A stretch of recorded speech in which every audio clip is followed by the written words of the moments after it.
No matter how pretty your dress is, Sienna, everyone knows you'll always belong at the bottom. In a locked classroom with the cameras off, Sienna, a brilliant black student, was pinned by two classmates as her white teacher ripped her cherished dress apart, exposing her in front of laughing eyes. Her dignity seemed shattered, her body and soul left raw for their entertainment. But just as the last thread tore, the door crashed open. Her father, Federal Judge Sterling, stormed in with police and FBI, catching the tormentors red-handed. What began as a teacher's cruel attack unraveled a town-wide conspiracy, revealing corruption, silenced victims, and a legacy of injustice desperate to stay hidden. Want to see how the tables turn? Hit subscribe, watch until the end, and witness how truth scorches even the darkest secrets.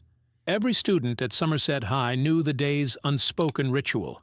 The history classroom was not just a place to learn, but an arena where power was performed, prejudices rehearsed, and some wounds never healed. At the center of today's spectacle stood Sienna, 17, dark-skinned, solemn, her braided hair neatly tied, her posture ramrod straight, as if bracing herself against an invisible storm. Even her silence carried a weight that unsettled the room. Mrs. Gable, 35, surveyed her students like a warden patrolling a cell block. She wore a tailored gray suit and a thin, almost reptilian smile, her manicured nails tapping on a stack of graded essays. It was common knowledge that Mrs. Gable's standards were elastic, stretching and snapping depending on the color of the student's skin. She held up the first paper. "Let's see who still understands the meaning of the Constitution." Papers shuffled down the rows, names called, grades given, faces hopeful or resigned. When she reached Sienna, Mrs. Gable paused for effect, letting the tension curdle. She dangled Sienna's essay between two fingers, as if the paper itself was contaminated. "Sienna Rose Sterling," she intoned, her voice cold and clear. "You must have had help with this." A murmur rippled across the room. Sienna met her teacher's gaze, steady but wary. "No, ma'am. I wrote it myself. I spent the weekend—" Mrs. Gable cut her off, lips curling in disdain. "Don't lie. People like you don't use words like inviolable rights or original intent. Did your grandmother help you? Or did you borrow it from somewhere online?" She slammed the C onto Sienna's desk, the red mark bleeding across the page like an accusation. A thick silence smothered the air. Sienna's cheeks flushed. She sat rigid, jaw clenched, refusing to shrink, refusing to cry. All around her, classmates stared, some pitying, some amused, some quietly relieved it wasn't them. Not satisfied, Mrs. Gable moved in for the kill. "You know," she announced to the class, "it's remarkable what a little extra attention gets you in this country. Scholarships, free lunches, college tours. But effort? Talent? Some of us have to actually earn our place." Austin, the broad-shouldered captain of the football team, snickered from the back row. "Guess it pays to be lucky," he muttered, just loud enough for Sienna to hear. The comment stung, but she ignored him. Mrs. Gable's gaze landed on Sienna's hair, thick, natural, proudly braided. "And honestly, Sienna, you'd make a better impression if you didn't bring that wild hair to class. There are standards here at Somerset." A low, nervous chuckle ran through the room. Sienna's hands balled into fists beneath her desk. She felt the old anger rising, that familiar cocktail of humiliation and fury, but she wouldn't give Mrs. Gable the satisfaction. She straightened her shoulders and stared straight ahead, her silence more defiant than any outburst. Seeing her target unmoved, Mrs. Gable's tone hardened, her voice dropping to a whisper only Sienna could hear. "You can fool the system for a while, but you can't fool me.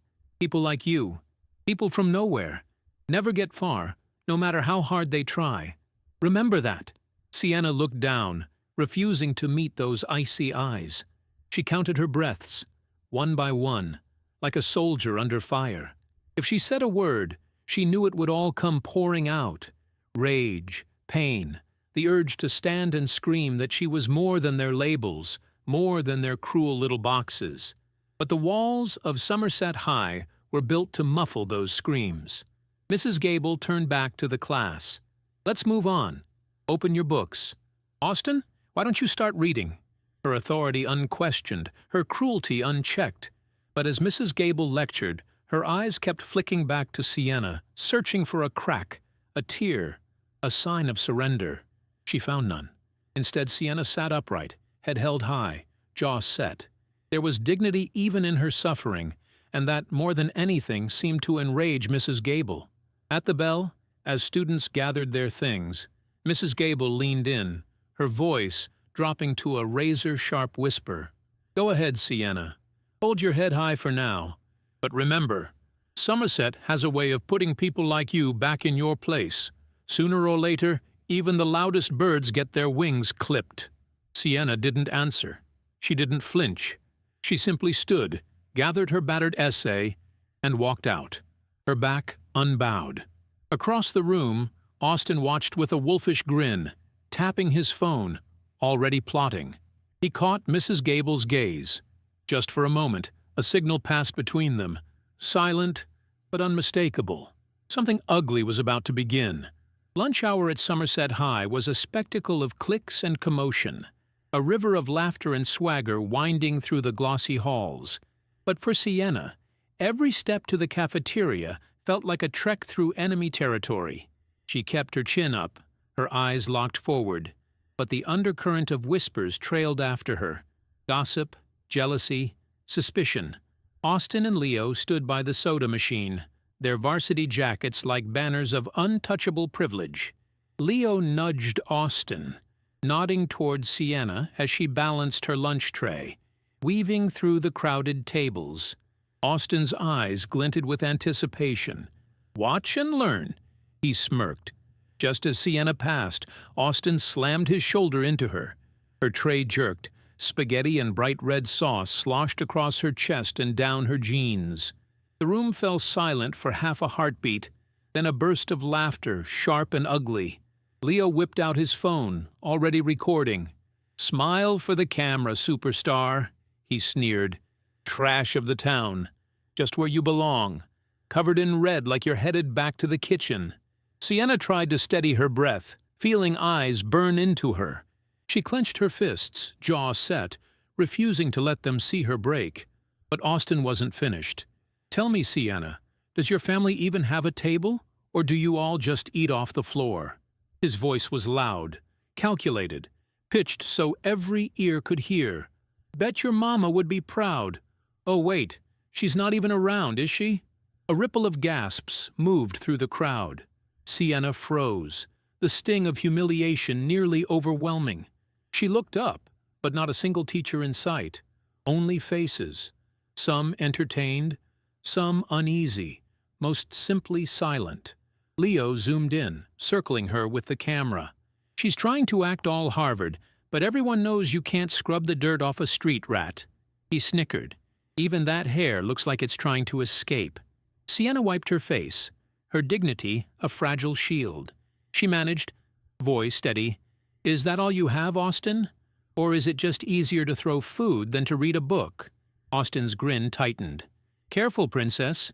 There's a pecking order here, and your kind always winds up at the bottom." He flicked sauce from his fingers onto her shoe, deliberate and slow. "Better watch your step." The phone kept recording. Laughter stung the air. Sienna gathered what remained of her pride, turned, and walked out, leaving a trail of red on the spotless tiles. The echoes of mockery chased her down the hall. When she reached the restroom, she scrubbed at the stains, hands trembling.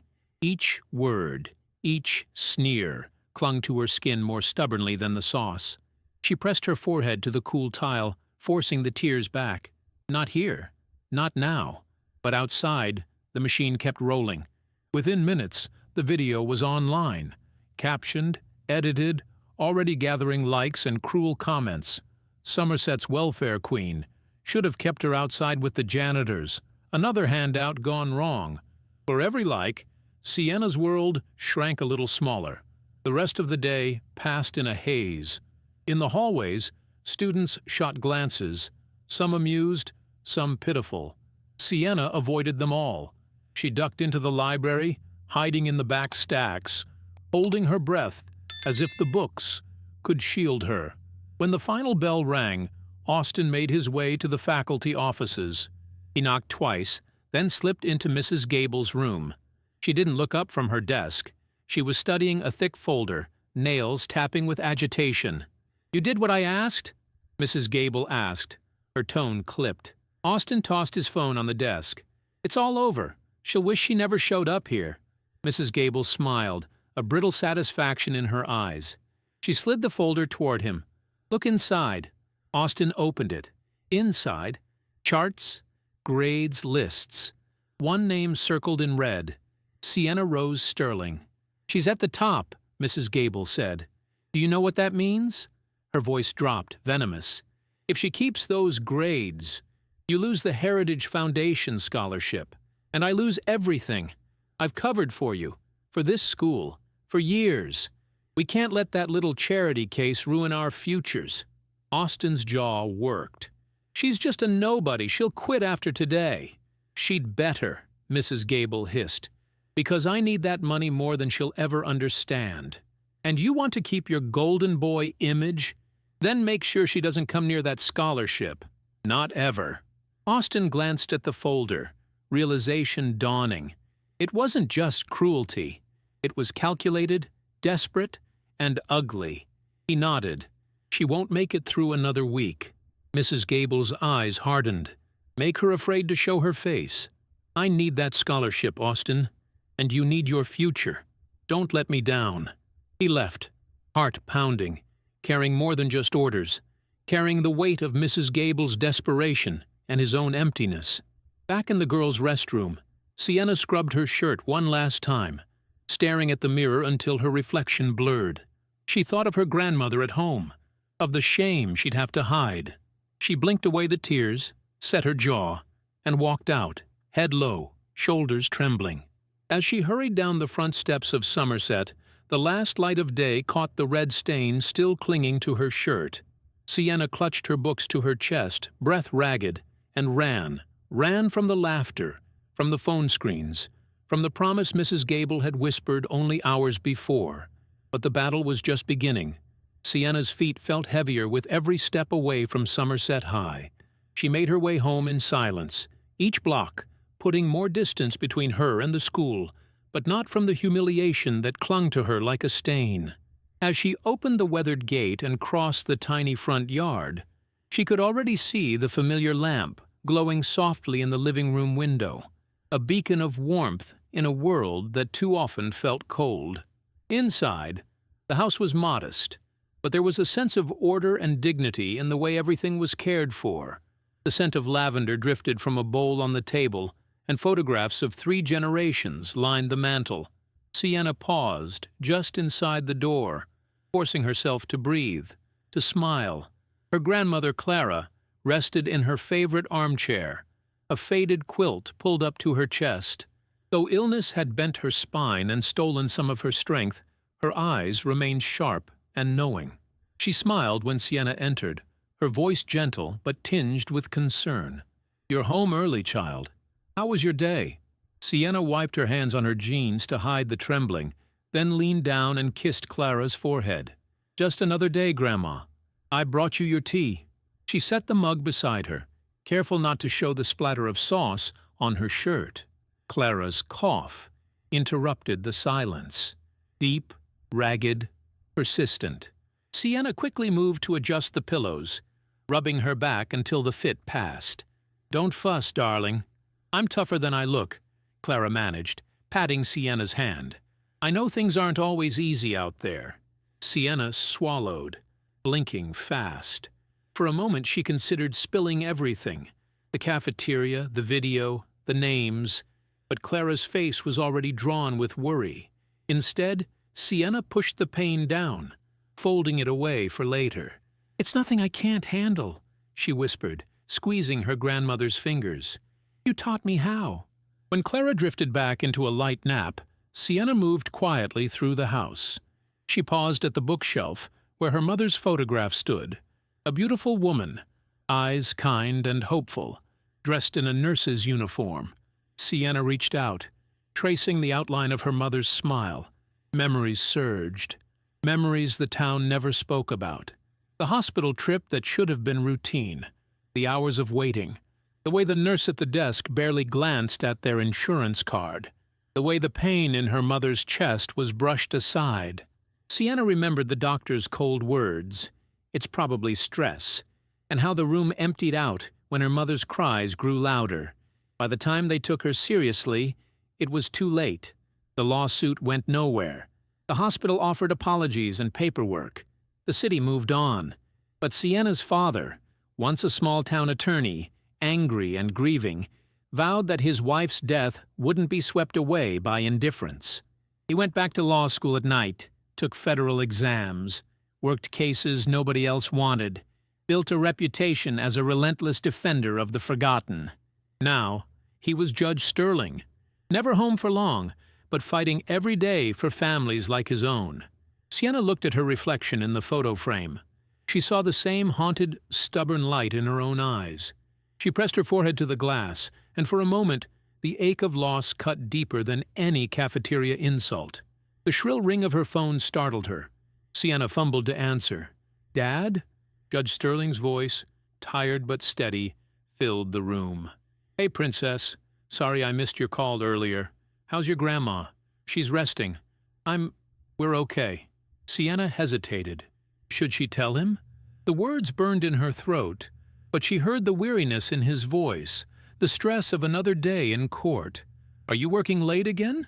I've got a full docket in D.C. I won't make it home this week, but I wanted to hear your voice."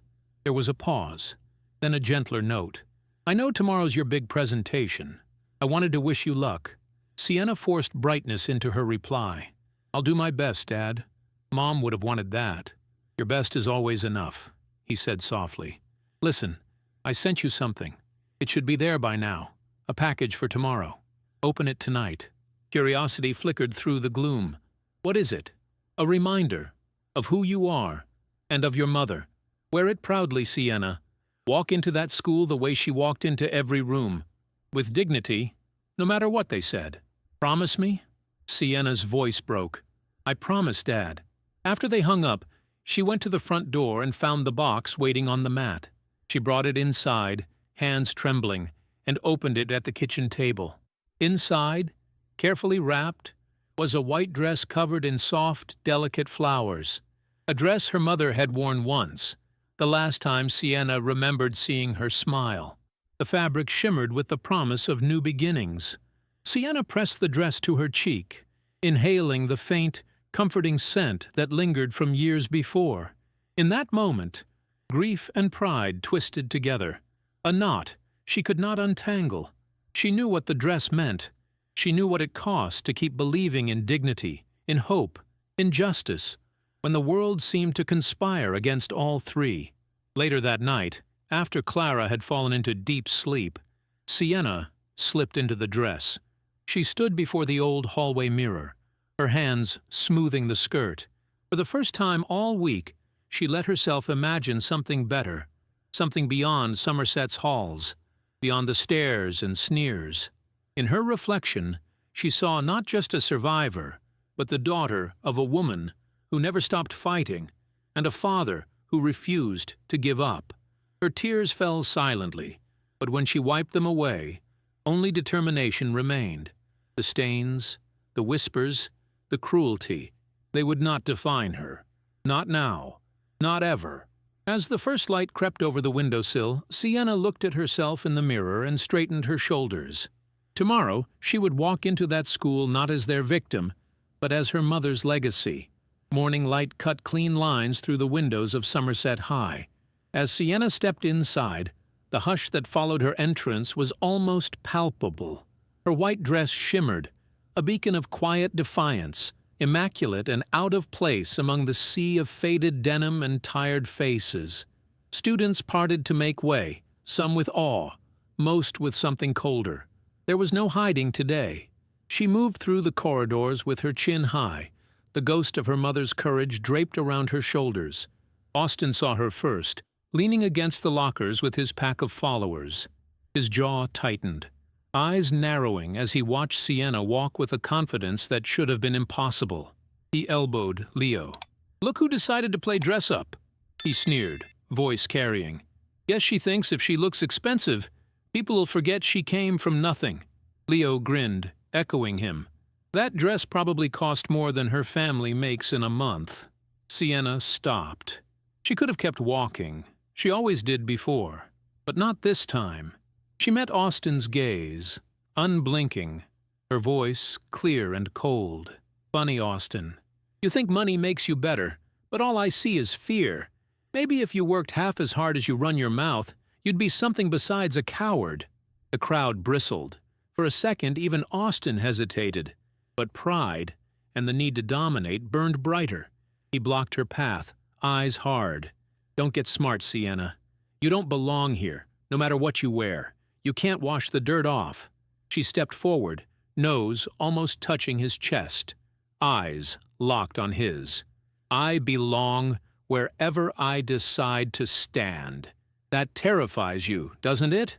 He shoved her back, rougher than necessary. Sienna stumbled but didn't fall. Whispers flared all around them. "She's asking for it. Knows her place now." Leo snickered. "Go back to cleaning up after us, Sienna. Everyone knows that's what your kind does best." Sienna glared at them. "Say it all you want. It doesn't make it true. It just proves you're weak." Her voice rang out, sharp and strong. A few students watched, frozen between shock and secret satisfaction. Some lifted their phones, recording, hoping for spectacle or evidence. No one intervened. Austin's face twisted with humiliation. "You got a smart mouth for someone nobody wants. Not your daddy, not your teachers, not even this school. You think you're better than us? You'll always be a charity case." She gritted her teeth, refusing to look away. Better a charity case than a bully who hides behind a team and a teacher. Takes real guts to gang up on a girl, doesn't it? That struck a nerve. Austin's hand shot out, yanking her roughly by the arm. "You think you're brave? Let's see how brave you are when you're alone." He and Leo dragged her down the side hall, away from the eyes of the main corridor, past classroom doors and faded trophies. Her heels scraped the linoleum as she fought to break free, but their grip was iron. They shoved her into an empty classroom, slamming the door. Leo twisted the lock, grinning. "No witnesses. No one to save you." Austin circled her like a predator. "Still think you're untouchable in that dress?" He lashed out, his hand cracking across her face, splitting her lip. The sting was blinding, metallic. Blood welled on her skin, red against white. But Sienna stood her ground. "Is this what it takes to make you feel powerful? Two guys beating up a girl in a dress? Must be hard living with that kind of weakness." Austin's eyes flashed. He seized her hair, yanking her head back, spit flying from his lips. "Don't talk to me about weakness, you filthy!" He spat in her face, a glob landing on her cheek. Leo laughed. "Told you she was all mouth. Let's see her talk now." Sienna's breath came ragged. She wiped her face with the back of her hand, forcing herself not to cry. She fixed them both with a look of utter contempt. "You can hit me, you can call me names, but you'll never break me, and you'll never be half the man my mother raised me to be." Austin trembled with rage. He raised his fist again, ready to strike, when suddenly the classroom door creaked open. Mrs. Gable entered, lips curved in a slow, cold smile. She closed the door behind her, and without a word, locked it. The click was final, echoing. Austin hesitated. "We were just—" Mrs. Gable raised a hand, silencing him. "I know exactly what you're doing, Austin." She looked Sienna up and down, eyes resting on the white dress now stained with blood. "Some people need to be taught their place, don't they?" Her smile widened, cruel and satisfied. "Don't worry about the cameras. I've taken care of them." She leaned against the desk, arms folded, watching. "Teach her a lesson, boys. Make sure she remembers who runs Somerset."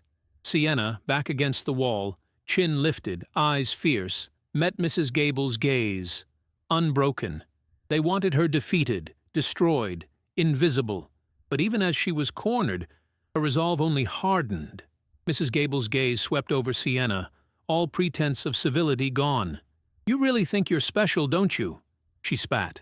"That dress, that mouth. You walk in here like you're better than the rest of us. Like this school should be grateful for your presence." Austin and Leo hovered at her flanks, waiting for her signal, eyes hungry for permission. Sienna wiped her mouth with trembling fingers, voice hoarse but unbroken.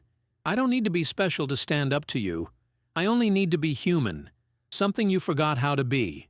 Mrs. Gable's nostrils flared. "Human? You? Don't kid yourself. All you've done is take scholarships, sympathy, second chances. What do you give, Sienna? What do you contribute except drama and disgrace?" Austin chimed in, eager to please. "Yeah, all she does is act like she's too good for us. Little Miss Martyr, always looking for a handout." Mrs. Gable circled closer, voice dropping to a hiss. "You're a stain on this school's reputation. We give you everything, and you repay us with attitude. No gratitude, no respect. You're a problem, Sienna, a problem that needs fixing." Sienna's fists clenched at her sides. "You hate me because I remind you of everything you failed to be. You're not a teacher. You're a coward who hides behind children." The words struck like a whip. Mrs. Gable's composure fractured. Venom flickered in her eyes. "Hold her," she snapped. Austin moved swiftly, grabbing Sienna's arms and pinning them behind her. Leo gripped her shoulders, the pressure bruising. Sienna thrashed, fighting with all the strength left in her, but the boys were bigger, heavier, merciless. She screamed, "My father is a federal judge. If you touch me, you'll lose everything." Mrs. Gable threw her head back, laughing, a sharp, mocking sound that bounced off the empty desks. "A judge? Your father's nothing. He's a name on a door, just like you're a name on a list that's getting erased today." Sienna's voice was raw, desperate, but filled with conviction. "You can't erase me. I'm not ashamed of who I am." "You are." The room seemed to freeze. Mrs. Gable's face twisted in rage, all mask and manner dropped. "You ungrateful little brat. You don't get to talk to me like that. Not in my school." She lunged, hands grabbing the delicate collar of Sienna's dress. For a moment time stretched, Sienna staring defiantly into her teacher's face. Then, rip. The sound was brutal, slicing the silence. White fabric tore apart in Mrs. Gable's fists, exposing Sienna's shoulder, the memory of her mother's hope destroyed in a second.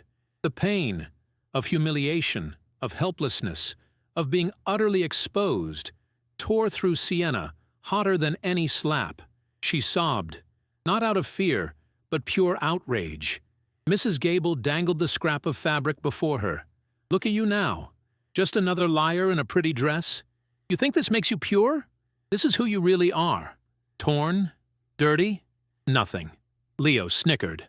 Austin's grip loosened just enough for Sienna to wrench one arm free.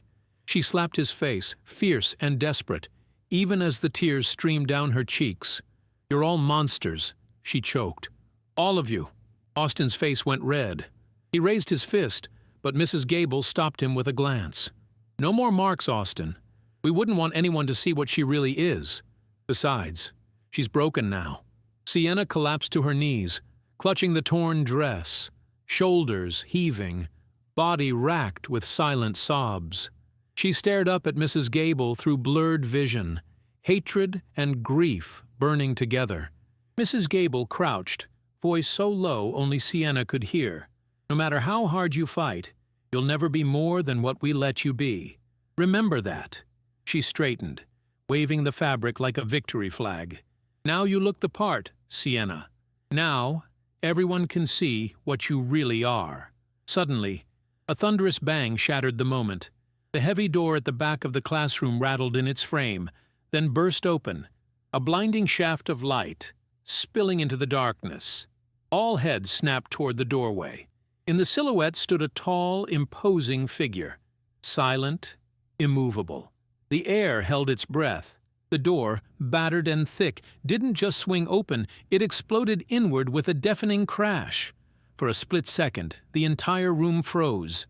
Sienna blinked through her tears, vision blurring between shame and shock, as the silhouette filled the threshold. Tall, broad-shouldered, draped in the unmistakable black robes of a federal judge. The silver badge glinted on his chest, but it was the hard line of his jaw, the fire in his eyes that filled the space with more authority than any uniform. Judge Sterling didn't hesitate. He strode in, boots echoing across the tile, a storm walking on 2 feet. Behind him trailed the town sheriff, face stern, eyes flickering between guilt and awe, and 2 imposing FBI agents, the kind who seemed carved from stone. For the first time, Mrs. Gable looked truly afraid, her face drained of color, the cocky smirk wiped away. Austin stood frozen, eyes wide, fists still clenched around Sienna's torn dress. "Dad?" Sienna's voice trembled, a single word, thick with relief and unshed agony. Sterling moved straight to his daughter. He didn't speak at first, simply knelt, wrapping his robe around her slumped shoulders. The gesture wasn't just protective, it was an unspoken promise that whatever horrors had just happened, she would never again face them alone. "Are you hurt?"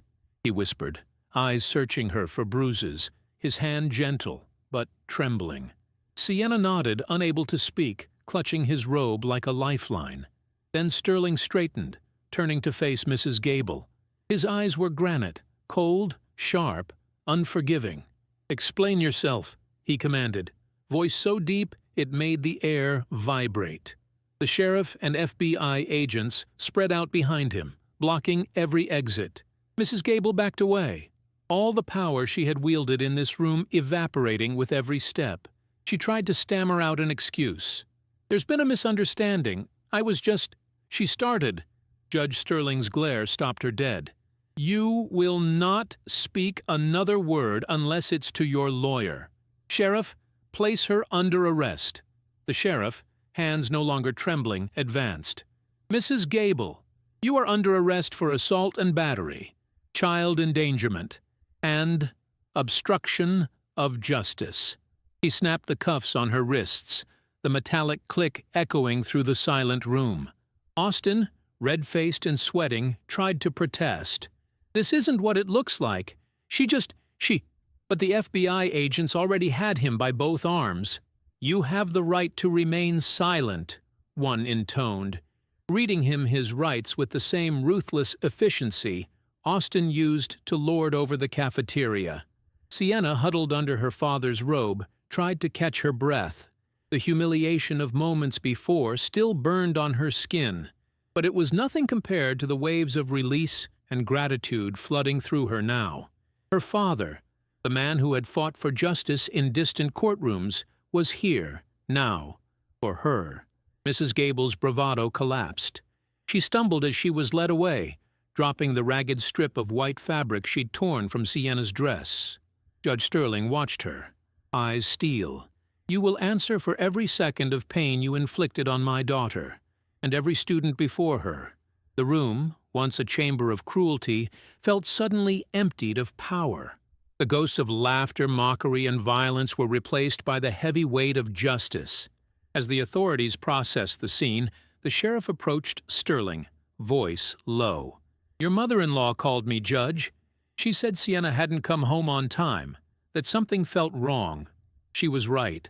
Sterling nodded, his face drawn but grateful. "I owe her more than I could ever repay." Sienna's tears finally broke free. "Dad, I thought I could handle it. I didn't want you to worry. I didn't want Grandma to—" He pulled her close, voice rough with emotion. "You never have to face them alone, Sienna. Not anymore." One of the FBI agents guided Austin out, but as they did, something tumbled from the inside pocket of his varsity jacket. A small prescription bottle. It rolled across the tile, coming to rest at Sienna's feet. She stared at it, confusion turning to dread. Judge Sterling bent to retrieve it. The label bore a familiar name, Dr. Peter Rawlings. Sienna's breath caught in her throat, the former principal who had mysteriously died the year before.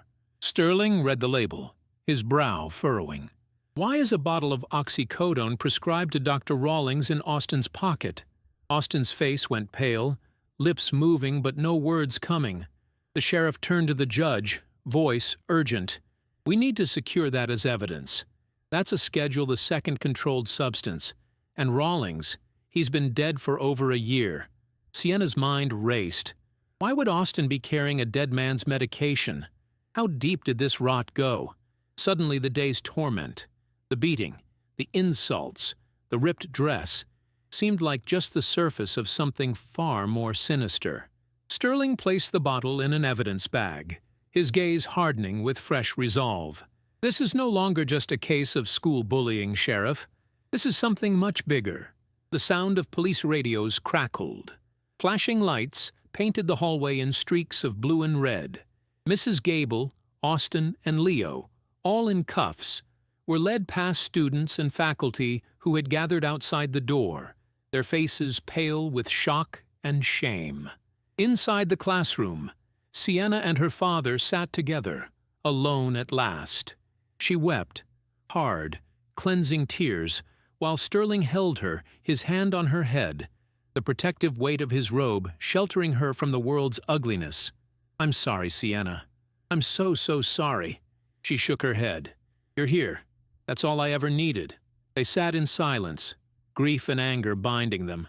The ruined dress lay on the floor, a symbol of everything taken, but the embrace, the silent strength, promised everything that remained. As the hallway cleared, Sienna looked at her father with wide, searching eyes.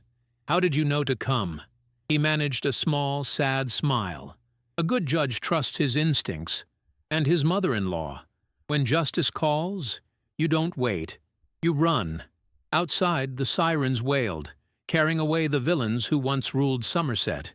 Inside, father and daughter clung to each other, not as judge and victim, but as family, scarred but unbroken. And as Judge Sterling's eyes fell once more on the bottle with the dead man's name, he understood. The true darkness in Somerset High had only just begun to reveal itself. Night fell over Somerset, but the fluorescent lights inside the police station refused to soften. In the windowless interrogation room, Austin sat slumped in a plastic chair, his hands cuffed and his eyes darting between the officers and the stained table. The bravado he carried through school hallways had crumbled into fear and confusion. Mrs. Gable sat further down the corridor in another room, her face hollow, her confidence stripped away by the harsh overhead lights and the weight of the charges read to her. Every so often, her eyes flicked to the mirrored glass, as if searching for a loophole, a friendly face, a miracle. In the lobby, Sienna waited with her father, the remnants of her ruined dress folded tightly in her lap. She watched the evidence bag containing the prescription bottle, Dr. Rawlings' name stark against the label, resting on the counter like a silent accusation. Every glance at it made her heart twist, the puzzle pieces of her memories shifting, falling into new and disturbing patterns. The doors burst open with a wave of entitled energy. In strode Mayor Harrington, Austin's father. He radiated wealth and arrogance, his tailored suit as sharp as his voice. Without so much as a glance at Sienna or her father, he marched straight to the front desk, demanding attention. "My son is being held in there like a common criminal," he barked, slamming his hand on the desk. "Release him. Now." The duty officer barely flinched. "Sir, your son is under arrest pending investigation for assault and for possession of a controlled substance prescribed to a deceased individual. You can't see him until—" "Nonsense!" Harrington snapped. "It's a mistake, a prank that got out of hand. And that bottle? Austin said he found it. He was bringing it to the nurse. Kids do dumb things. We're not ruining lives over a misunderstanding." Judge Sterling stood, stepping forward. His presence was quieter, but commanded more respect than any threat. "With respect, Mayor, this isn't a misunderstanding, it's a felony. Possession of a Schedule II substance prescribed to a dead man. That's a federal crime, and neither you nor I can simply wave it away." Harrington sneered. "Spare me the lecture, Sterling. I know who you are. You may run your courtroom, but you don't run this town. I built Somerset's reputation, its football field, half the homes you see around here. I won't let you or anyone else destroy my son's future over some girl's temper tantrum." A hush fell. Sienna's hands shook, but she kept her eyes down, biting her tongue against 100 things she wanted to say. Beside her, Judge Sterling's jaw tensed, but his tone never wavered. "I'm not interested in politics, Mr. Mayor. I'm interested in the law, and the law is clear." Sheriff Daniels, who'd been observing from the doorway, stepped in. "The federal agents are handling the narcotics charge. Neither you nor I can override that, sir. And until further notice, both suspects are being held for questioning." Harrington's nostrils flared. "You'll all regret this. No judge, no sheriff, no bureaucrat will touch my family." His eyes swept the room, lingering on Sienna with open contempt. Mark my words. Sterling didn't blink. "You'd do well to remember, Mr. Mayor, power doesn't grant immunity. It comes with responsibility." The mayor stormed off, cell phone pressed to his ear, already plotting. The sound of his voice echoed down the hallway, ugly and desperate. Inside the evidence room, a forensics tech approached Sterling and the sheriff. "Preliminary prints are back on the bottle," she announced quietly. "It's not just Austin or Mrs. Gable. We found another set. Partial, but they match a third person on staff at Somerset." Sterling's brow furrowed. "Who?" The tech hesitated. "It's the school nurse, head of the volunteer program." Sienna, who had overheard, felt a chill slide down her spine. She remembered the nurse, always smiling, always hovering, signing off on every community service hour Austin and his friends racked up. She remembered how Dr. Rawlings had once praised the nurse's dedication, how he'd always insisted students respect every staff member, no matter their job. Suddenly, the story about Dr. Rawlings' sudden stroke the year before sounded less like a tragedy and more like a warning. Sienna's mind flashed back to those days. The confusion, the whispers, the feeling that something had been swept under the rug. In the main office, the mayor paced, phone glued to his ear, barking orders. "Call the district attorney. I want every charge dropped. I want those files sealed." But for the first time, panic had crept into his voice. Judge Sterling returned to Sienna's side, his face a mix of grim satisfaction and concern. "You all right?" She nodded, eyes on the evidence bag. "Dad, Dr. Rawlings was the only person who really protected us at school. Why would his medicine be with Austin? Why would—" Sterling knelt to meet her gaze. "Sometimes, Sienna, when you start to pull at a thread, the whole fabric unravels. That's what's happening here. The truth is coming out, piece by piece." Sheriff Daniels leaned in, his tone low. "We'll need a warrant for the nurse's office first thing tomorrow. If this is part of a larger scheme," Sterling finished for him, "then everyone involved will answer for it. No matter their last name, no matter their job title." Down the hall, the clatter of keys and the sound of Mrs. Gable's sobbing echoed. For the first time, the walls of Somerset's corruption seemed to crack. Sienna stared at her lap, heart pounding. She remembered Dr. Rawlings' funeral, how almost no students were allowed to attend, how teachers whispered about moving on. She remembered the nurse hugging her afterward, whispering that everything would be all right. Now she felt sick at the memory. As the officers prepped for the next day's search, Sterling squeezed Sienna's hand. "This isn't over. If we're lucky, the school's secrets might finally see daylight." Sienna looked up, her voice small but steady. "Dr. Rawlings died protecting us. I won't let that be forgotten." The clock on the station wall ticked past midnight. The evidence was sealed, the rooms emptied, but the battle for justice was only beginning. And as Sienna watched the mayor disappear into the night, she knew the next thread to pull would lead straight to Somerset High's own heart of darkness. The next morning, Somerset High's hallways pulsed with a new tension. Whispers rippled from locker to locker. Police at the school. Austin's in jail. Mrs. Gable's gone. But most students barely paused. At Somerset, scandals came and went. What mattered was who survived. In the administration office, a police officer unlocked Austin's personal locker.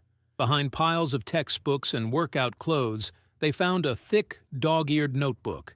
Inside, neatly penciled columns marked volunteer visits, Sunset Haven, and medication checklists. The names of elderly residents lined up in one row, the initials of student helpers in another, with Austin's name most frequent. In the margins were cryptic notes: meds restocked, special request, Miss Green, drop by after football. Judge Sterling scanned the pages, his heart sinking. This isn't a volunteer log, it's an operation. At the same time, in the windowless school nurse's office, Nurse Ratched bustled between cupboards. To a casual eye, she seemed perfectly composed, mid-50s, plump, with warm eyes and soft hands. She offered a smile to the officers who arrived with their warrant. "Just routine checks?" she asked, her tone syrupy. "I'm always happy to cooperate. Our students' health is my top priority." But as the officers searched, unease flickered behind her eyes. In the back of a locked cabinet, beneath bandages and cough syrup, they found vials of painkillers, some expired, some still labeled with the names of deceased patients from Sunset Haven. A small notebook, hidden behind a tray, detailed visits, drug dosages, and codes only someone inside the medical world would understand. When confronted, Ratched's smile never faltered. "You know how it is with prescriptions these days. Elderly folks misplace their meds. Family members forget to bring bottles. I just try to help keep things organized. No harm meant." But the evidence spoke louder than words. Sheriff Daniels leafed through the logs, face grim. "You've been authorizing these student visits?" "Of course. Community service is part of the scholarship application. I simply make sure they fill out their forms correctly," Ratched replied, tone oily. "Some of these kids, if they don't volunteer, they'll never get a chance at college. You wouldn't want to deny them that, would you?" The officers shared a look. "And you supervise these visits personally?" one asked. She hesitated. "Well, there are a lot of students, a lot of homes to visit. I can't be everywhere at once. That's why I rely on the honor system. I trust our Somerset families." But trust, they knew, had been the perfect cover. As more cabinets were opened, a stash of pill bottles tumbled out, each with a different elderly patient's name, but all with opioids marked as dispensed. Some of the labels had been half torn off. One was marked with the same code as the bottle found in Austin's pocket. Meanwhile, at Sunset Haven, officers interviewed staff and residents. A few residents mentioned how those football boys always arrived in pairs, smiling as they sorted through pill boxes. One frail woman, Mrs. Duncan, clutched her walker as she whispered, "They said the doctor changed my medicine, but after they left, my pain came back. And my good pills, they were gone." A nurse at the home lowered her voice. "They always came in on scholarship business, signed the log books, made it all seem official. I tried to report it once, but Nurse Ratched told me not to worry. She said Judge Sterling had signed off on everything." When the news reached Sienna, her heart dropped. She sat with her father, staring at the stack of evidence, the list of names, so many elderly, so many families, all betrayed by a system meant to protect. Judge Sterling's voice was low, nearly trembling. "It was never just bullying. This is organized theft.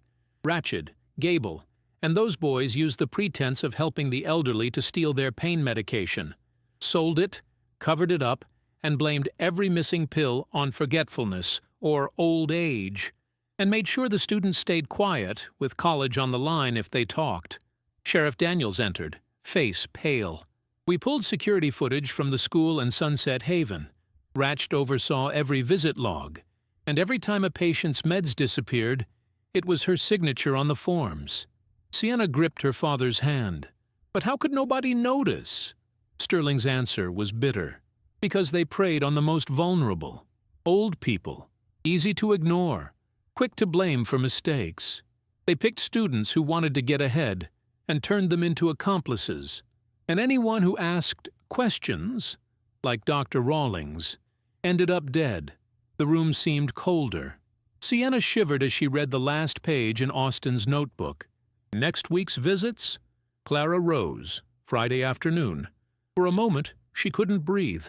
Dad, Grandma's on the list. They're supposed to visit her next. The words hung in the air, heavy as a storm. Sheriff Daniels turned to Judge Sterling, voice barely above a whisper. We're not just dealing with schoolyard cruelty. This is a drug ring hiding behind education and charity. Sterling's eyes were cold steel. Then we end it. Today. Sienna nodded, tears stinging her eyes, but behind them was a resolve, sharper than ever before. No one would hurt her family. Not again. Friday afternoon arrived with the kind of suffocating quiet that made Sienna's nerves vibrate. She hadn't told her grandmother the details, just that some school volunteers were coming and that she'd stay home to help.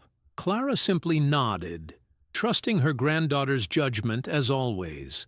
Sienna spent the morning watching from the kitchen window, heart pounding with every unfamiliar car that slowed near their curb. She kept her phone charged, and within reach, its voice recorder open, ready. Her father had called the sheriff for extra patrols, but Sienna insisted on staying by her grandmother's side until it was over. If these students tried anything, they'd find her waiting. At 2 p.m. sharp, the knock sounded. Too polite? Too practiced.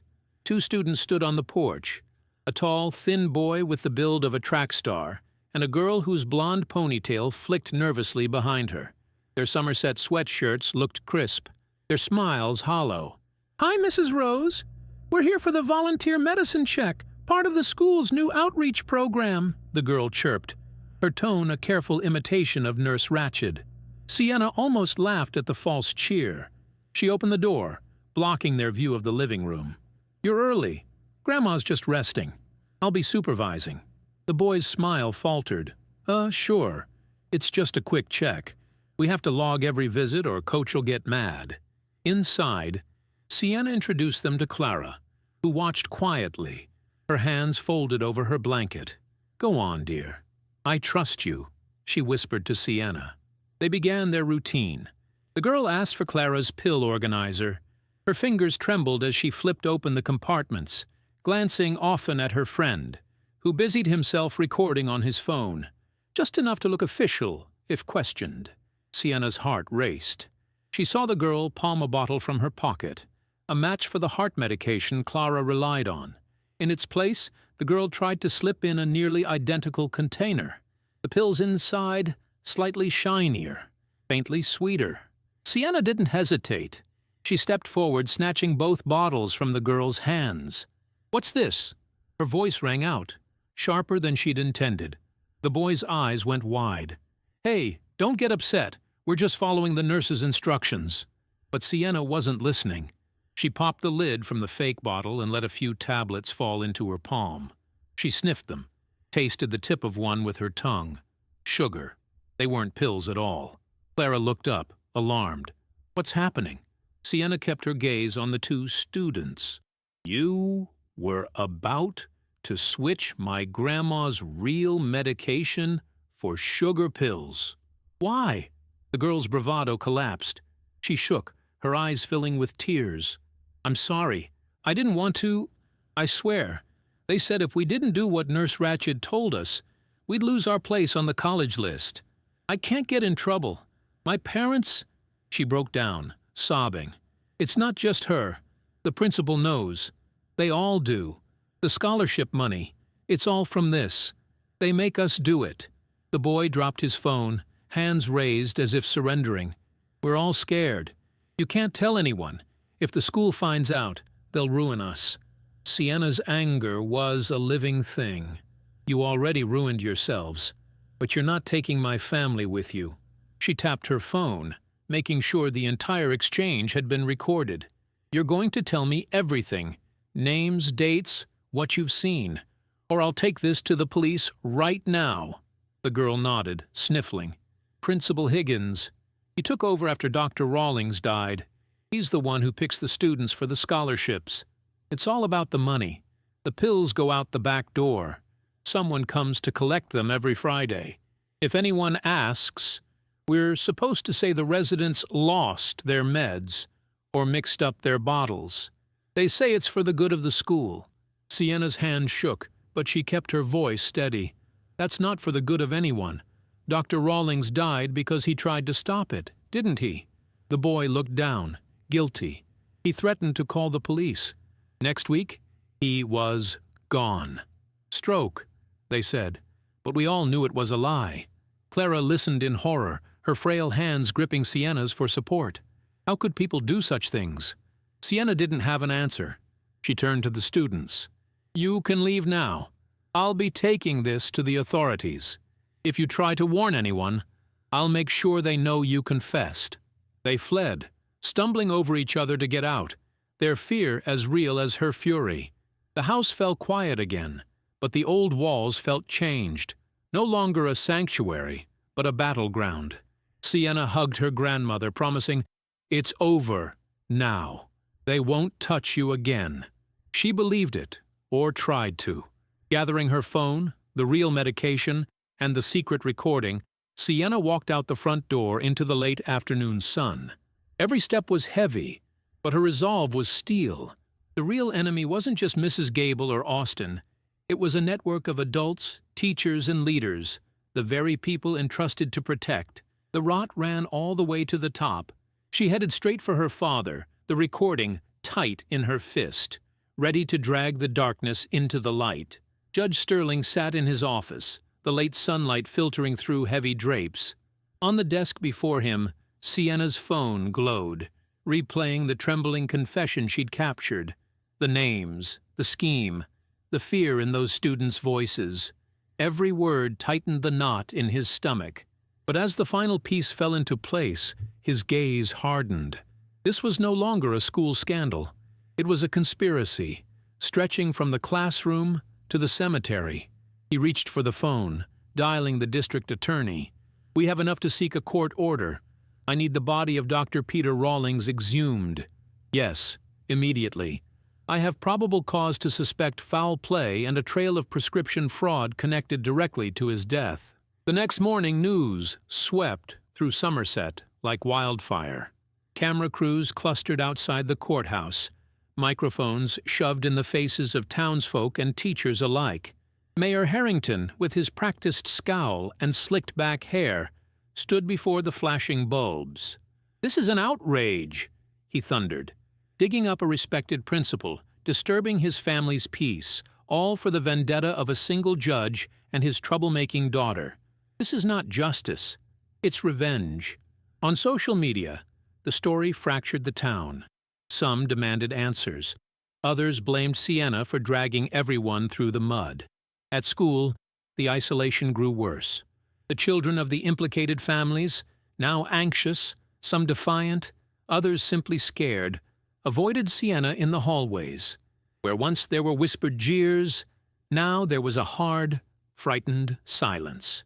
Teachers gave her wide berth, fearful of what she might record or reveal. But Sienna kept her chin high. She was bruised, exhausted, but she walked into each class with the quiet defiance of someone who had nothing left to lose but her dignity. She ignored the stares, the muttered snitch, the sense of eyes boring into her back. Each day, she remembered her mother's promise: stand for what's right, even when standing hurts. In the cemetery on the edge of town, the exhumation began under the watch of police, forensic experts, and grim-faced city officials. Sienna stood with her father on the grass, the wind cool against her skin. Sterling's hand was firm on her shoulder, steadying them both. The casket was lifted, opened, the remains handled with clinical precision. Medical examiners in crisp gloves removed tissue samples, pill vials found in the lining of Rawlings' suit, the faint scent of formaldehyde mingling with the earthy air. In the courthouse later that day, the examination findings were presented. The district attorney spoke quietly but clearly. Toxicology results confirm. Dr. Peter Rawlings did not die of a natural stroke. His system contained a massive overdose of a potent sedative, benzodiazepines, specifically the same lot number and batch as pills recently found in the Somerset High Nurse's office. There is no medical record that Dr. Rawlings was ever prescribed these drugs. A hush swept the courtroom. Even the mayor fell silent, face blanching. Judge Sterling leaned forward. Let the record show. This is no longer just fraud, but murder. Committed to silence a whistleblower and protect a criminal enterprise run from inside the school. Cameras flashed. Reporters jostled. Outside, the narrative shifted. No longer a question of whether Sienna's family was stirring up trouble, but who in Somerset had blood on their hands. That evening, the news reached the students. Sienna's phone buzzed with dozens of anonymous texts. We're sorry. We didn't know. Stay strong. Others were uglier. You should have kept quiet. You brought this on all of us. Sienna held the phone tight, blinking back tears. She thought of Dr. Rawlings, the only adult who had looked out for her, and how he'd paid for his courage. She thought of the other victims, the old, the poor, the forgotten, and felt her loneliness replaced by a burning purpose. At home, Sterling gathered Sienna and Clara at the dinner table, his voice heavy with both grief and resolve. The storm isn't over, but for the first time, the truth has come into the open. Dr. Rawlings died for standing up to evil. We owe it to him, and to everyone they tried to silence, to see this through. Outside, a cold wind rattled the windows, but for Sienna, a new fire blazed in her chest. She would not run from the darkness. She would drag it into the light, whatever it cost. And somewhere in Somerset, those responsible for Dr. Rawlings's death felt that fire growing closer. The youth detention center was colder than Sienna expected. Its sterile walls and the persistent hum of fluorescent lights made everything feel harsher, like hope itself had been stripped out and locked away. In a small visitation booth divided by thick glass, she sat beside her father, Judge Sterling, waiting for Austin to be brought in. She clutched her notebook, her fingers restless, her heart steeled for whatever came next. Austin entered, not with swagger, but as a shadow of the boy who once ruled the hallways. His eyes were bloodshot, shoulders slumped, the famous Letterman jacket replaced by a state-issued jumpsuit. For a moment, he couldn't meet Sienna's gaze. He took the seat opposite, wringing his hands. Judge Sterling started, his tone cool and measured. Austin, you know why you're here. This isn't about football. This isn't even about grades. This is about a man's life and the choices you made. Austin's jaw trembled. I never wanted any of this to happen. I thought it was just about keeping the team together, making sure we won, making my dad proud. Sienna leaned in, voice soft but razor-sharp. You tormented me because I was different. You called me names because it made you feel powerful. But this, she tapped the glass, her eyes burning. This isn't power. It's fear. And now someone is dead. Are you still protecting them? Austin? Mrs. Gable? Your father? He winced at her words, a single tear breaking loose. You don't understand. My dad, he's not like yours. If I disappoint him, I'm nothing. All he cares about is how things look, how I make him look. Sterling's gaze was steady. And what about Dr. Rawlings? What about all the people your father hurt to keep his name clean? Austin shook his head, voice breaking. I didn't know. I heard things. The night Dr. Rawlings died, my dad was at school late. He said it was business. I saw his car out back, parked by the gym. Mrs. Gable was there too. She told me to keep my mouth shut, that it was adult problems. Sienna pressed, relentless. Did you see them go into his office? Did you hear anything? Austin's hands trembled on the tabletop. I saw my dad carrying a briefcase. Mrs. Gable was crying when she came out. After that, nobody talked about Dr. Rawlings except to say he was gone. My dad, he made sure nobody asked questions. He told me, if you want to play next season, you forget you ever saw anything. A heavy silence filled the room. Sienna's anger warred with a strange, sad empathy. You let him scare you into silence. And you hurt me to prove you weren't weak. Austin broke down. I'm sorry. I'm sorry for everything. But I'm not a killer. I never wanted anyone to die. Judge Sterling's voice was gentler, but no less stern. It's time to stop protecting him. Austin, the truth will come out. With or without you, if you know something, you can help fix this. You can do the right thing now. Austin looked up, red-eyed. My dad's the one behind the Heritage Foundation. He set up the fund. But the money, it's not from donors. It's from the drug sales. From the stuff we stole. He used it to pay off everyone, teachers, the board, even some cops. Mrs. Gable was just following orders. He told me if I talked, I'd ruin the family, ruin the school, ruin everything. Sienna's voice was firm, unwavering. Sometimes you have to ruin what's rotten to build something new. Austin nodded, tears streaming down his cheeks. He's trying to get me out.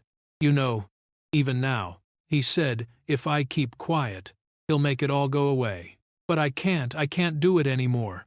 Judge Sterling slid a form across the desk, then put it in writing. Austin, you have a chance to start over. Help us take down the real criminals.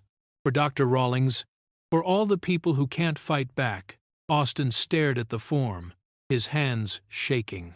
Slowly, he picked up the pen. As Sienna and her father stood to leave, Austin caught her eye one last time. I never hated you, Sienna. I was just afraid. I'm sorry. She offered a small, sad smile. Be braver than your father. Austin, that's how you break the cycle. They left him there, alone with the weight of his choices. Outside, the wind whipped across the lot, but Sienna felt lighter, a sense of inevitability in the air. The true villain had finally been unmasked. The battle wasn't over, but now they knew exactly where to strike. Night had swallowed Somerset High, casting the old brick walls into shadow. Only the thin beams of police flashlights and the nervous hum of engines broke the stillness. Sienna stood beside her father and the sheriff in the empty parking lot, the air sharp with anticipation and the threat of storm. Austin's written confession was clutched in Judge Sterling's hand, but it was the last thing Austin said before they left the detention center that still echoed in Sienna's ears. The ledger. Mrs. Gable kept it in a safe behind the chalkboard in her old classroom. The combination is her daughter's birthday. It's all in there, payments, names, every deal. Sterling turned to the sheriff. If we find that ledger, we end this. The team moved through the halls with a silent, determined energy. The school felt haunted, a labyrinth of secrets, each step drawing them closer to the heart of corruption. They reached the history classroom, the old chalkboard looming in the faint light. Sienna's hands shook as her father entered the code. With a groan, the hidden safe clicked open. Inside, a heavy, leather-bound ledger rested atop stacks of cash and envelopes. The first page glistened with names, students, faculty, community leaders, payment amounts, coded messages. Sterling's face went pale as he flipped through the damning entries. It was everything they needed to bring the mayor, the principal, and the rest of the ring down. Suddenly, the sharp scent of smoke cut through the moment. Sienna's eyes widened. "Dad, do you smell that?" An alarm began to wail, shrill and urgent. Down the hall, orange light flickered against the walls. "Fire!" the sheriff shouted, and chaos erupted. Flames raced along the linoleum, devouring posters and trophies. Hungrily climbing the walls, Sienna and Sterling rushed for the door. The precious ledger clutched to Sterling's chest. But through the thickening smoke, Sienna glimpsed a figure staggering from the direction of the teacher's lounge, a frail silhouette, coughing, clutching a bag. Sienna froze. "Someone's in there!" Ignoring her father's protests, she broke away, running toward the woman. Heat seared her arms and cheeks. Smoke clawed at her throat. She reached the woman, an elderly lady in a housecoat, face streaked with soot, tears glistening in her eyes. "Help me," the woman rasped. Sienna grabbed her arm, half carrying, half dragging her toward the exit. The walls groaned, glass shattered. The fire roared like a beast unleashed. Sterling and the sheriff met them at the door, hauling them into the open air. Just as flames burst through the windows, paramedics rushed in, dousing the woman's burns with water and oxygen. Sienna coughed, her eyes streaming. Sterling knelt by her side. "Are you hurt?" Sienna shook her head, shivering, still clutching the rescued bag. She looked at the woman, whose face was now clear in the ambulance light. Recognition flickered in her mind. She'd seen her before, at parent-teacher conferences, at graduation ceremonies. This was Mrs. Gable's mother. The sheriff's voice was low, incredulous. "Ma'am, why were you in the school?" The woman's lips trembled. "My daughter. She said it was the only way to protect our family. She begged me, she said, if I didn't, everything she built would be destroyed. I just wanted to save her. I never wanted to hurt anyone." Sienna's heart twisted. Here was another victim used, frightened, manipulated. She pressed the woman's trembling hand. "You did the right thing coming out. You don't have to protect her crimes anymore." Sterling opened the bag she'd carried out. Inside, charred at the edges but mostly intact, was a backup drive. Another piece of evidence Mrs. Gable must have prepared, desperate for leverage or insurance. Sterling handed it to the sheriff, his voice steady. "We have it. Between this and the ledger, they won't escape." In the distance, the crowd that had gathered behind the police tape watched in stunned silence. Smoke billowed into the night sky, the flames illuminating every terrified, angry, and relieved face. Camera crews recorded Sienna's daring rescue, the story spreading before the night was over. But even as the last flames were beaten back, Sienna knew the fire had done more than destroy a room. It had exposed the lengths to which people would go for power, for family, for the desperate hope of safety.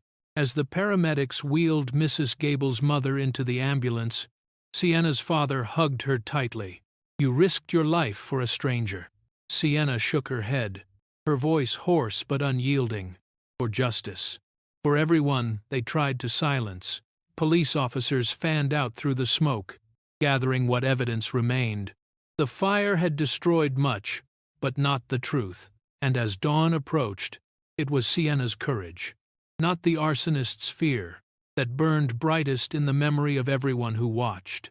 And high above, a security camera blinked red, recording every heroic, terrible second, ready to broadcast to a world hungry for hope. Smoke clung to Sienna's skin as she waited in the hospital corridor.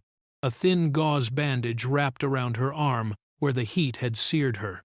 She watched through the glass as the paramedics tended to Mrs. Gable's mother.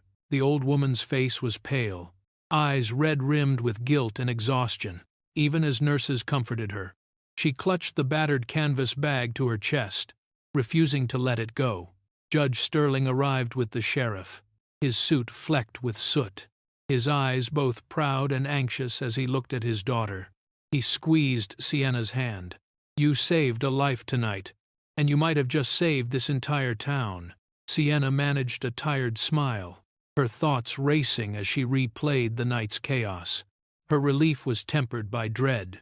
If Mrs. Gable's mother was only one thread in this web, how many more innocents had been used or destroyed for someone else's power? The answer waited in the canvas bag. When Mrs. Gable's mother saw Sienna and Judge Sterling approach, her voice wavered, heavy with regret. "She made me do it," she whispered. "My own daughter. She said if I burned the room, the truth would never catch her. But I saw you in that fire, risking everything for a stranger. I couldn't let you walk away empty-handed." She handed Sterling the bag. Inside, they found what the flames had missed: a blackened external hard drive, half melted at one corner but still whole. The label read, "Legal Confidential." The hospital techs moved quickly, cleaning off the soot and plugging it into a secure laptop. Sienna watched as the folder structure appeared. Hundreds of files, meticulously catalogued spreadsheets, emails, scans of ledgers, and an archive marked video evidence. The first spreadsheet stunned even the sheriff. Names dozens, then hundreds listed alongside prescription numbers, quantities, dates, and signatures. Each row was a story. An elderly woman at Sunset Haven whose morphine was swapped for sugar pills. A widower whose pain management vanished the week after his son graduated.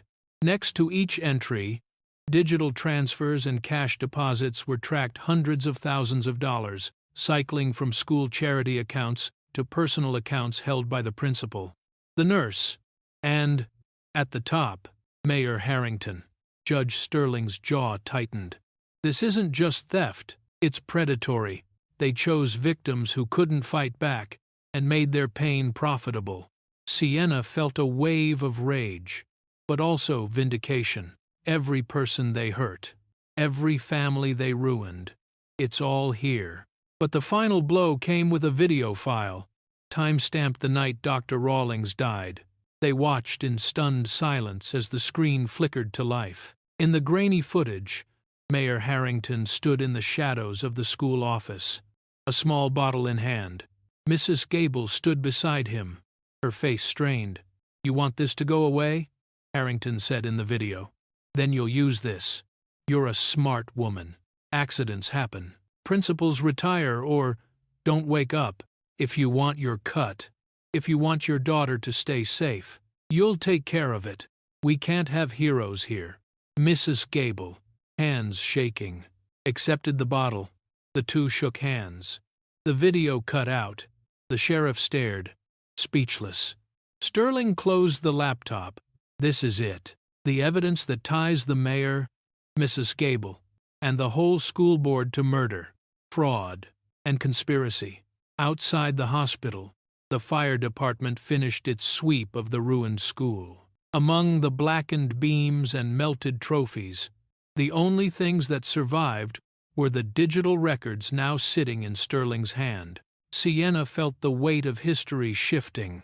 Her own pain, her mother's memory, Dr. Rawlings' sacrifice, all of it finally had meaning. She turned to Mrs. Gable's mother, who wept quietly in the next room. "You did the right thing," Sienna said gently. "It's not too late for justice."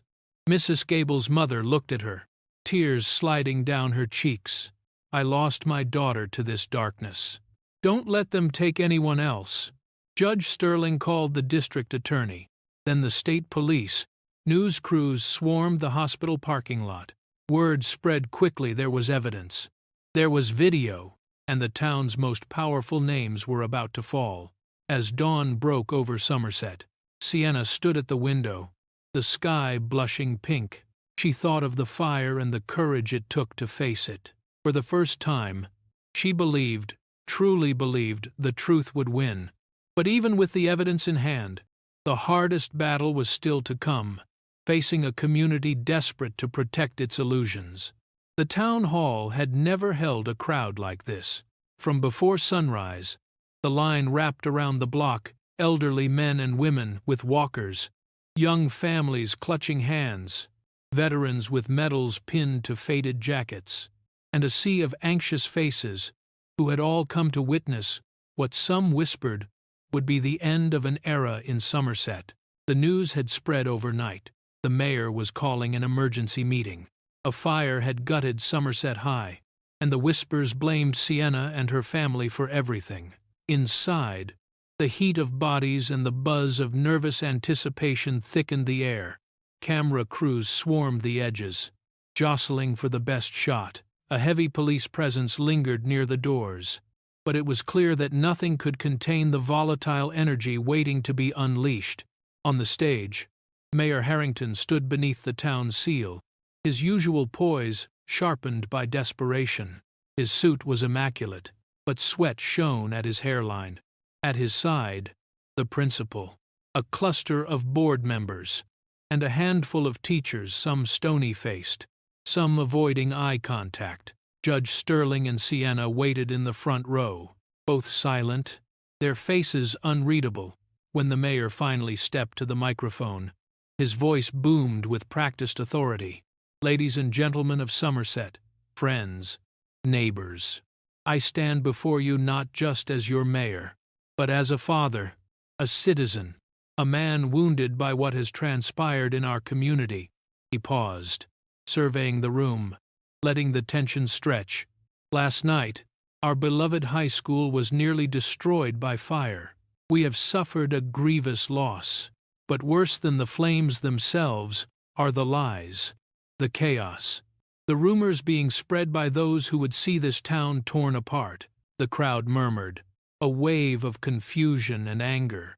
"Some would have you believe that corruption lives in these walls, that your leaders, your teachers, have betrayed you, that my son, my family, have conspired to hurt the most vulnerable among us. I tell you, these are the fever dreams of malcontents. And who is at the center of it all?" He gestured grandly toward Sienna, a young woman with a personal grudge, aided by her father, Judge Sterling, who has used his office not for justice, but for vengeance. Shouts erupted, a few in support, many simply afraid. "Tell us the truth," someone cried. "Is it true about the pills?" another shouted. Harrington raised his hands, a performance of sorrow. "Last night's fire was no accident. It was arson, deliberate sabotage to destroy evidence and to blame this town's honest citizens. Judge Sterling and his daughter must answer for their reckless crusade." The words hung in the air like poison. Sienna felt the eyes of the crowd bore into her. Some faces were full of doubt, others, outright hatred. Judge Sterling stood. For a moment, he only looked at the mayor then. Without drama, he mounted the steps to the podium. The sheriff followed him, flanked by deputies. "Enough," Sterling said, his voice measured, carrying. "I am not here to argue, nor to accuse. I am here for the truth, and I have something you all need to see." He nodded to the technician. The lights dimmed. On the massive screen behind the mayor, a video file played the security camera footage, time-stamped, unmistakably real. The room watched as Mayor Harrington, on screen, lounged in the school office, grinning. "They're all leeches, every last one," he sneered, swirling a glass in hand. "Every old fool in this town. If a few of them die off, maybe the rest of us can finally breathe. Less money wasted on Social Security, less trouble. Besides, nobody cares about the dying." A collective gasp rippled through the hall. On screen, he continued, handing a small bottle to Mrs. Gable. "You want your share. You know what to do. And keep that daughter of yours out of my office unless you want her to disappear too." The video froze on the mayor's smirk. The silence that followed was total seconds, stretching as if the whole room had stopped breathing. Then, chaos. Elderly men and women rose to their feet, fists shaking, voices trembling. "Shame, you monster! How dare you!" The volume built and built until the mayor's protestations were drowned out. A frail woman near the front wept, her son clutching her shoulder. "He said we didn't matter, that we were a burden." Another, a retired nurse, shook her head in disbelief. "All those pills, they were for us. They stole from us." The mayor tried to regain control. "That video is fake! It's been doctored!" But no one listened. The town's trust, built over decades, collapsed in an instant. The crowd surged forward, a torrent of outrage, as news crews scrambled to capture every second. It was then that Sheriff Daniels stepped forward, his hands steady, his voice clear and full of the authority he had always lacked in the mayor's shadow. He strode to the podium, plucked the microphone from the mayor's hand, and turned to the cameras. "Mayor Harrington," he said, voice unwavering, "you are under arrest for conspiracy, fraud, murder, and the exploitation of the elderly. You have the right to remain silent. You will answer for your crimes, not just to the law, but to every person you have harmed." A roar of approval swept through the hall. Deputies moved in, handcuffing the mayor as he protested, his words lost beneath the swell of shouts and applause. Sienna watched, stunned, as the balance of power shifted right before her eyes. All around, Townspeople wept and cheered, strangers embracing. Years of fear and anger breaking loose at last. Judge Sterling squeezed her hand, tears bright in his eyes. The principal tried to slip from the stage, but was blocked by deputies. Teachers and board members whispered frantically, some trying to edge away, others frozen with guilt. Cameras rolled, broadcasting every second live across the state. Somerset, once a town ruled by secrets and silence, now had its reckoning on the public record. Sienna's chest ached with relief and fear-relief that the truth was finally out. Fear for what would come next. As the dust of outrage settled and the work of rebuilding began, but in that moment, she stood taller than ever, her scars a badge of honor, surrounded not by enemies, but by a community learning to see. And as Sheriff Daniels led the mayor away, the world watched and remembered. One voice, when armed with truth, could shatter an empire. The federal courthouse was an island of order in a city still reeling from chaos. The steps outside were flanked by news vans and police barricades, the doors guarded by marshals. Inside, the air was electric with anticipation. The fall of Somerset's untouchables was finally on public trial. Sienna sat beside her father near the front of the gallery, her heart pounding as lawyers and journalists filled every seat. Judge Sterling had recused himself from the bench to avoid even the shadow of bias. But his presence in the room was its own declaration. This was about justice, not revenge. On the defense bench, Mayor Harrington sat hollow-eyed, jaw set in grim defiance. Mrs. Gable avoided the eyes of the crowd, staring down at her cuffed wrists.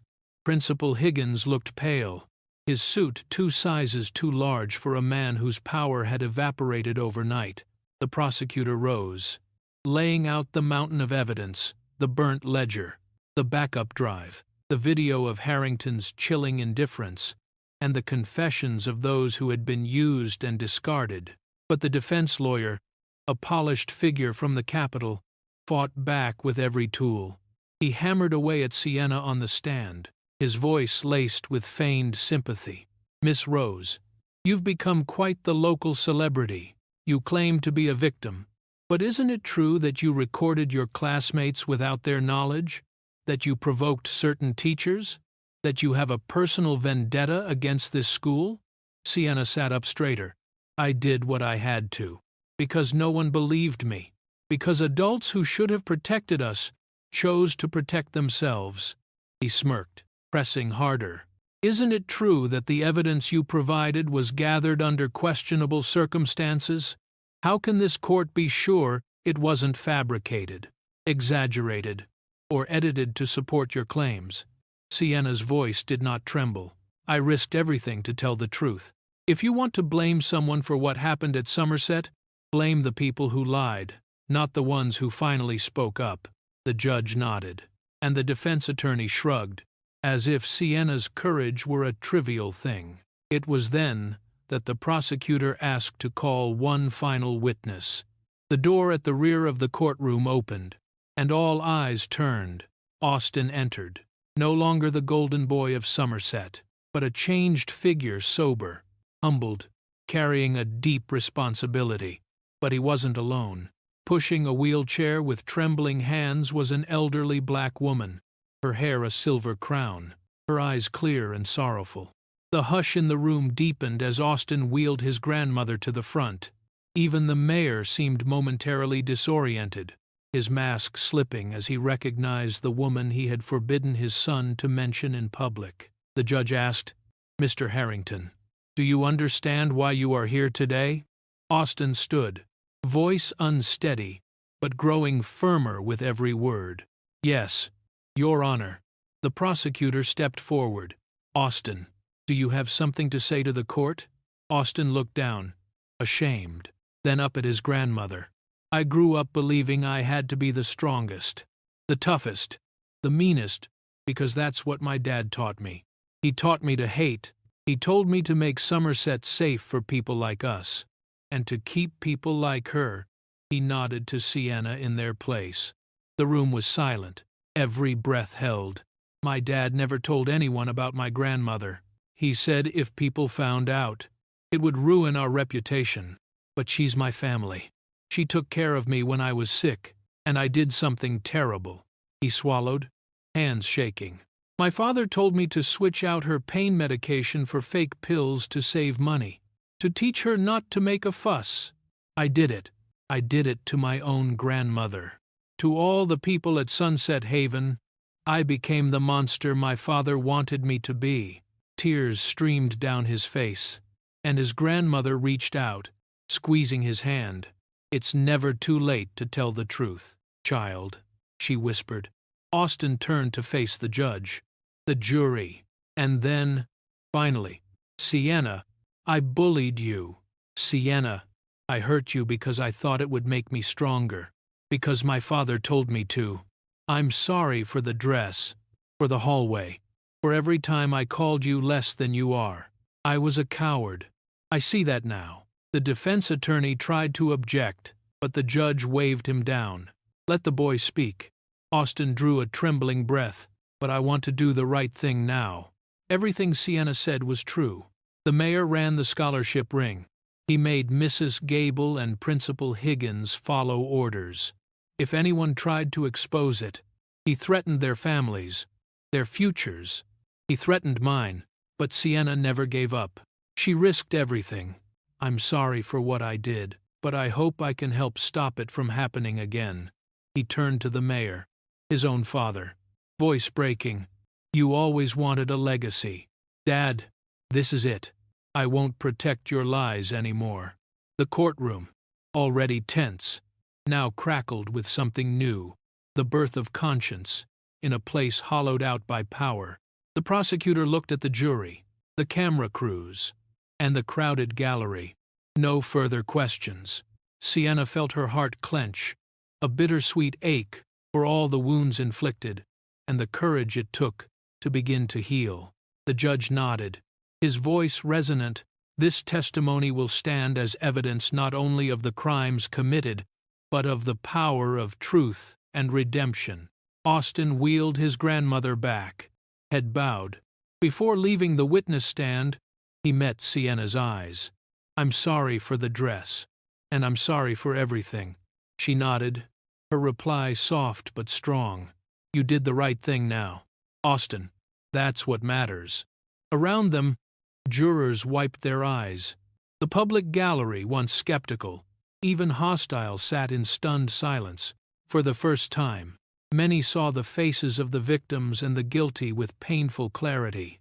And in that fragile stillness, justice felt both closer and more human than ever before. The verdict was read in a courtroom so silent that the tick of the old clock sounded like a drum.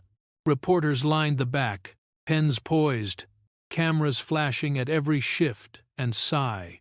Sienna sat with her father and grandmother in the front row, hands clasped, hope and apprehension winding together in her chest. The judge, this time, a visiting federal magistrate, read the charges in a clear, unwavering voice. On the counts of murder, conspiracy, and fraud, we, the jury, find Mayor Harrington guilty. A gasp ran through the gallery. The mayor's face, usually impassive, twisted in rage and disbelief.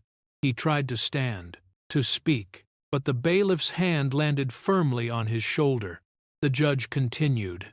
For these crimes, the sentence is life imprisonment without the possibility of parole. All assets to be seized and directed toward reparations for the victims of this scheme, and for the rebuilding of Somerset's Community Health Center.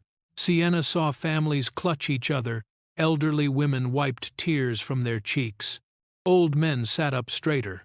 For the first time, the victims of Somerset's silence had been seen and heard.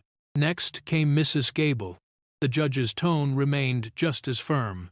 On the counts of elder abuse, drug trafficking, and conspiracy, the sentence is 20 years in a federal penitentiary. Mrs. Gable did not protest. Her eyes, hollow with exhaustion, searched the crowd, seeking forgiveness. Finding none, as the handcuffs clicked over her wrists, she turned.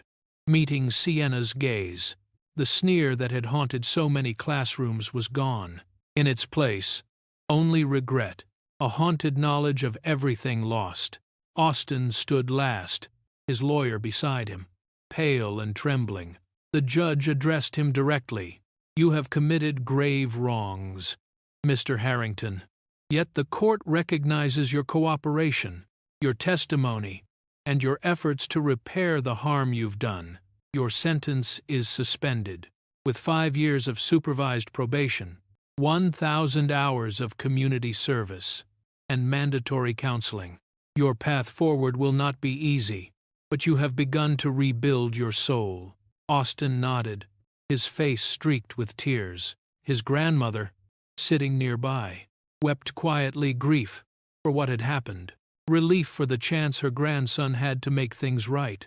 Then came the final orders, the mayor's sprawling estate, his bank accounts, all holdings in his wife's and son's names seized, liquidated, and transferred to a victims' fund overseen by the federal courts. Funds were immediately earmarked for the creation of a new health clinic and a scholarship program for children of the town's poorest families. For once, Somerset's power served the powerless. When the formalities ended, Judge Sterling was asked to speak not as a jurist, but as a citizen and a father. He stood before the crowd, voice quiet but resonant. No one stands above the law, and no one should be left behind because of the color of their skin, their age, or the station to which they were born. Justice is not perfect, it is hard, slow, and often comes too late. But when we demand it, when we stand together, it can heal. Today, we do not erase what happened, but we begin to restore what was lost. Applause rose, not loud but steady, carrying the weight of hope more than triumph. Sienna watched Mrs. Gable being led away, her step unsteady, her head bowed. This time, the woman looked back, not with arrogance, but with a broken sort of remorse. For the first time, Sienna felt something close to pity for the woman who had tormented her. The cycle of cruelty had ended, but the cost of silence would linger for years. Austin passed Sienna on his way out. He paused, eyes shining, searching for words. Sienna offered a small nod. Nothing needed to be said. The healing would take time, for all of them. As people filed from the courtroom, the town's elders lingered to shake Sienna's hand, to hug her grandmother, to thank Judge Sterling for not letting go. The air felt clearer, lighter. Outside, the clouds parted, and sunlight spilled over the courthouse. Steps a quiet, gentle promise of new beginnings. In the aftermath, a sense of peace slowly returned to Somerset. The shame of its leaders was matched only by the courage of those who refused to be silenced. The headlines told the story of downfall and justice, but the truer story was whispered on every porch and in every home. This time, the right people paid the price, and though the wounds would not vanish, and forgiveness would take root slowly, the storm had finally passed. 6 months after the storm, Somerset High was transformed. The banners for graduation fluttered in the June breeze, sunlight spilling over a crowd far more diverse and hopeful than any in the school's history. The old guard was gone, replaced by a new principal, a new board, teachers who greeted students with open eyes and hearts. No more whispers in the halls, no more fear. In its place, the uncertain, beautiful silence of healing. Sienna stood backstage in her gown, nerves prickling her skin. She glanced down at her hands, then to the white dress she wore beneath her robe, the same dress that had been torn and bloodied, now stitched with golden thread. The kintsugi seams shimmered, not hidden, not ashamed, but celebrated. Every scar, every line, a memory of what she had survived. The ceremony began. Names were called, applause rising and falling like waves. When Sienna's name echoed through the loudspeaker's valedictorian, Sienna Rose Sterling, the auditorium erupted. She walked to the podium, feeling every step echo the journey she and her family had made. Her father and grandmother sat in the front row, hands clasped, eyes shining with tears. She looked at her classmates, at parents and siblings and neighbors, at faces both familiar and changed by what had come before. When she spoke, her voice was steady, full of all she had learned, and all she refused to forget. When I started at Somerset High, I thought the hardest lesson would be algebra. I thought history was just something we learned from books. But this year, we lived history together. We learned that justice is not given, but earned sometimes painfully, sometimes slowly. We learned that silence can be a weapon, and so can kindness. That dignity doesn't come from what you wear or where you're from, but how you stand when the world tries to knock you down. She paused, glancing at her gown, at the flash of gold where the dress peeked through. There was a time when I thought being broken meant being weak, but my grandmother taught me a different story. In Japan, when pottery breaks, it's not thrown away. The cracks are mended with gold. The brokenness becomes a part of the beauty. We call it kintsugi. Today, I wear my scars proudly, stitched into this dress, not to hide them, but to honor them. They tried to tear my dress, they could never tear my dignity. The hall was silent. In the front row, Judge Sterling wiped a tear, pride and heartbreak mingling in his smile. Clara squeezed his hand, whispering, "She did it, James. She really did it." Sienna's voice grew soft, yet carried to every corner of the room. There are people in this world who will try to define you by your pain, your silence, your differences. Don't let them. Use your voice. Use your courage. Even when you are afraid, especially when you are afraid, there is no shame in having scars. They are proof that you survived, and that survival can change the world. She looked out, searching the crowd. Near the back, Austin stood by the janitor's closet, hands in his work gloves, head bowed in a gesture of respect. Their eyes met. Sienna nodded once, and he nodded back an apology, an understanding, a silent promise to be better. As the ceremony ended, Sienna stepped forward with the other graduates. When the moment came, she tossed her cap into the air, watching it soar. Around her, laughter and shouts and the soft music of hope. On the big screen above the stage, words appeared in bold.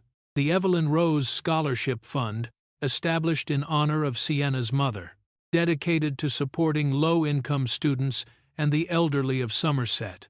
The applause was thunderous. Faces in the crowd glistened with tears, some for the pain that had passed, some for the future still unwritten. Sienna hugged her father and grandmother, letting the moment settle in her bones. The white dress beneath her gown, patched, golden, unbroken, seemed to glow in the light. As families poured from the auditorium, Somerset High felt, for the first time, like a place where every student truly belonged, where stories of struggle became legacies of hope, where scars were honored, and dignity was never again up for sale. And in the hush after the ceremony, as the sun set and the world felt new, Sienna whispered a promise to the memory of her mother to carry her legacy forward, gold seams and all. Justice isn't just a verdict, it's a journey, shaped by courage, scars, and the refusal to stay silent in the face of cruelty.